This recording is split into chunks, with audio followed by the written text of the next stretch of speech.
Hey LinkedIn. Now today I want to talk about diagnosis. So some offerings are by their nature expensive or potentially expensive and potentially complicated. And this can be a deterrent for people. They might have the money to pay for your offering, but they're a little bit nervous about doing so because they don't want to kind of fall into a situation where they spend lots of money and it gets out of hand, which goes back to buyers always wanting to feel in control, which is something I talk about at great length with my clients and with my students.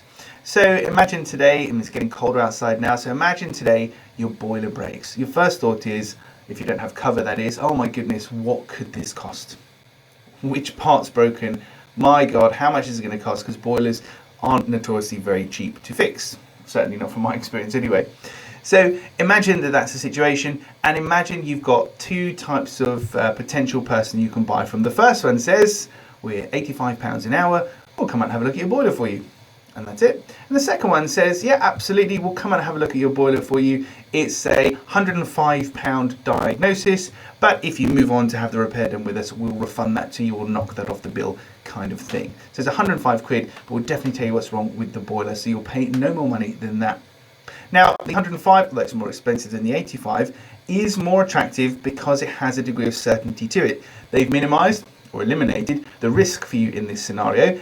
And more importantly, you know that once you've paid that £105 and they said, look, it's the blah blah widget that's broken in your boiler, you can then choose to buy with them or buy from somebody else. If it was the £85 an hour people, and let's be honest, they're incentivized to take as long a time as possible because the longer it takes, the more money they make. But if they come to you and say, it's this widget that's broken, then you kind of feel obliged to say, oh, okay, can you repair it whilst you're there? So the control is kind of taken away from you.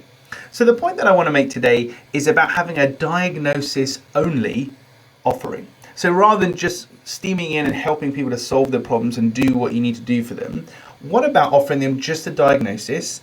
And it must be a paid for diagnosis, because things that are free, we're not stupid, everything costs something. So at some point, if it's free, you're obviously going to sales pitch me at the end. That's fine. But if it's free, it's ironically going to be less attractive to people because they don't really want to be in that awkward situation where at the end you say, okay, here's what we can do and here's what it's going to cost.